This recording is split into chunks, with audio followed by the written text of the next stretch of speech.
Assalamualaikum warahmatullahi wabarakatuh teman-teman. Apa kabar teman-teman hari ini? Semoga teman-teman selalu diberikan kesehatan dan selalu dilindungi oleh Allah. Alhamdulillah kita dapat berjumpa kembali dalam Sentra Bahasa.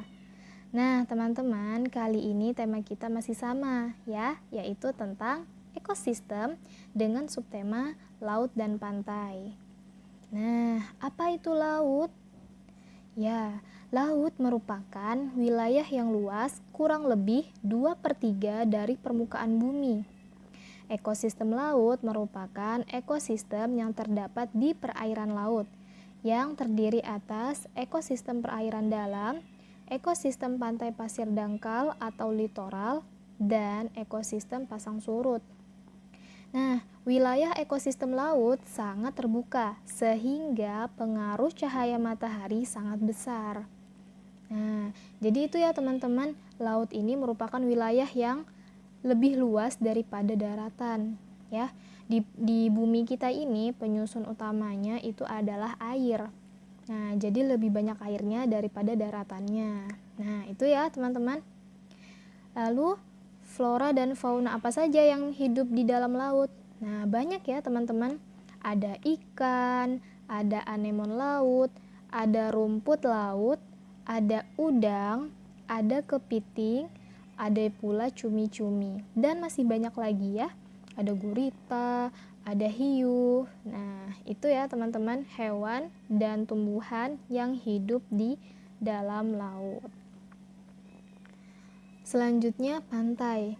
Nah, ekosistem pantai adalah kesatuan komponen baik biotik maupun abiotik yang berada di sekitar pantai atau wilayah perbatasan air laut dengan daratan dan saling berinteraksi serta saling mempengaruhi satu sama lain.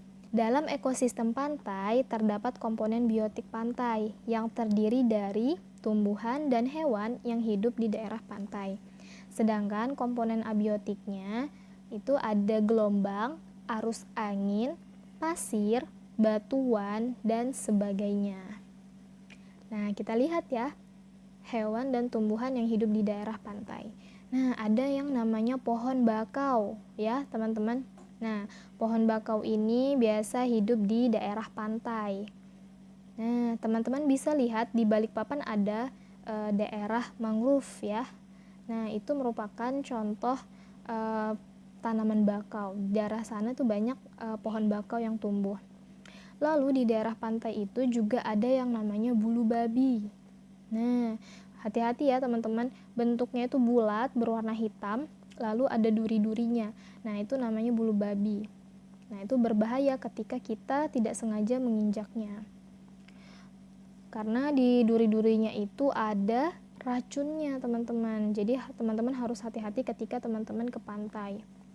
Lalu ada kelomang. Nah, kelomang ini kalau kita sebutnya seperti keong ya. Jadi ada keong ya atau kelomang di daerah pantai. Nah, biasanya mereka sembunyi di pasir-pasir pantai. Lalu ada burung ya. Burungnya ini namanya burung laut ya, teman-teman. Burung yang hidup di daerah pantai. Nah, burungnya ini akan mengambil ikan yang berenang di permukaan air laut. Nah, biasanya daerah-daerah pantai dia tinggalnya. Lalu ada kepiting ya. Nah, kita sudah sering lihat ya, kalau teman-teman pernah ke pantai, teman-teman lihat ada lubang-lubang kecil. Nah, di situ ada rumah kepitingnya. Dan juga ada pula bintang laut. Nah, bintang laut ini biasa hidupnya di pantai, bisa juga di dasar laut. Nah, itu ya teman-teman, flora dan fauna atau hewan dan tumbuhan yang hidup di daerah pantai. Oke, kita lanjut ke materi sentra bahasa. Teman-teman, hari ini kita akan membahas kembali cara mendeskripsikan gambar yang sudah kita buat. Nah, kali ini tetap sama, kita akan mendeskripsikan hewan ataupun tumbuhan, ya. Karena materi ini sebelumnya sudah pernah Ibu sampaikan, teman-teman boleh mengingat kembali ya. Nah, apa sih itu teks deskripsi? Nah, teks deskripsi adalah sebuah tulisan yang isinya bertujuan untuk memberi gambaran suatu objek kepada pembaca secara rinci dan jelas ya. Seolah-olah pembaca dapat membayangkan objek atau tempat yang digambarkan dalam teks. Nah, teks deskripsi ini banyak digunakan dalam kehidupan sehari-hari, biasanya untuk menggambarkan tentang orang, hewan, tumbuhan, peristiwa, ataupun benda. Nah, kita bisa menuliskan ciri-ciri secara fisiknya, bisa juga dari manfaat atau kegunaan ya dari hewan ataupun tumbuhan itu. Bisa juga kerugian yang ditimbulkan dari hewan atau tumbuhan tersebut. Nah, itu ya teman-teman. Jadi selain menyebutkan ciri-cirinya secara fisik, kita bisa menyebutkan manfaat dan kerugian yang ditimbulkan dari hewan atau tumbuhan tersebut. Nah, kita lihat ya salah satu contoh. Nah, teman-teman tahu ini hewan apa? Ya, ini merupakan salah satu hewan ya yang bernama ulat. Nah, kita lihat deskripsinya. Ini adalah ulat. Ulat hidup di tanaman. Ulat memakan dedaunan. Tubuhnya berwarna hijau dan berbulu. Bulu ulat bisa menyebabkan gatal. Nah, ini ya teman-teman, mendeskripsikan hewan ya berdasarkan kerugian yang ditimbulkannya. Nah, kita lihat ya, ulat itu dapat menimbulkan kerugian pada daun ya. Kalau ada ulat di daun, nah daunnya akan dimakan oleh ulat tersebut. Jadi itu akan memberikan kerugian pada tumbuhan. Nah, ini ya teman-teman, mendeskripsikan kekurangan atau kerugian dari hewan. Nah, teman-teman boleh nanti kreasikan ya.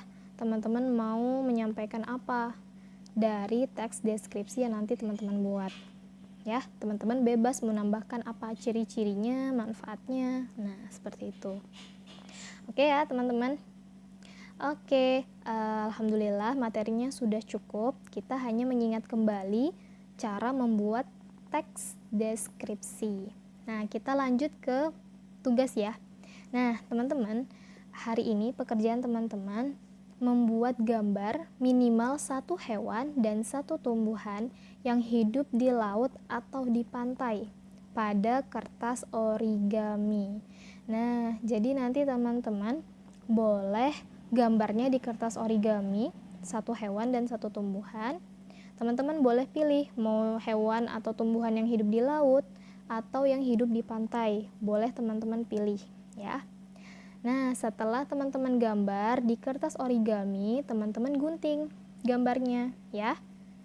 Nah, teman-teman gunting lalu teman-teman tempel di kertas buffalo yang berwarna cerah. Selanjutnya, teman-teman tuliskan ciri-ciri hewan dan tumbuhan yang teman-teman gambar tadi sebanyak minimal 5 kalimat ya. Jadi setelah teman-teman tempel gambarnya, teman-teman boleh tuliskan ciri-ciri hewan ataupun tumbuhan yang sudah teman-teman gambar tadi di sebelah gambarnya. Boleh di sebelah atau di bawah gambarnya, boleh, silakan teman-teman pilih mau dituliskan di mananya ya. Nah, sebanyak minimal 5 kalimat. Teman-teman boleh tambahkan lebih dari 5 kalimat ya. Dan yang terakhir, teman-teman silahkan hias hasil karya teman-teman semenarik mungkin. Ya, boleh teman-teman tambahkan hiasan berupa air laut ya, atau gelembung-gelembung air laut di dalam laut ya, atau mau teman-teman tambahkan rumput laut, ikan-ikan, boleh, silahkan. Teman-teman boleh kreasikan hasil karya teman-teman. Oke ya teman-teman, sampai di sini Ibu rasa cukup untuk sentra bahasa. Semoga teman-teman diberikan kemudahan untuk menyelesaikan pekerjaan hari ini. Busuk matutup. Billahi taufik wal hidayah. Assalamualaikum warahmatullahi wabarakatuh.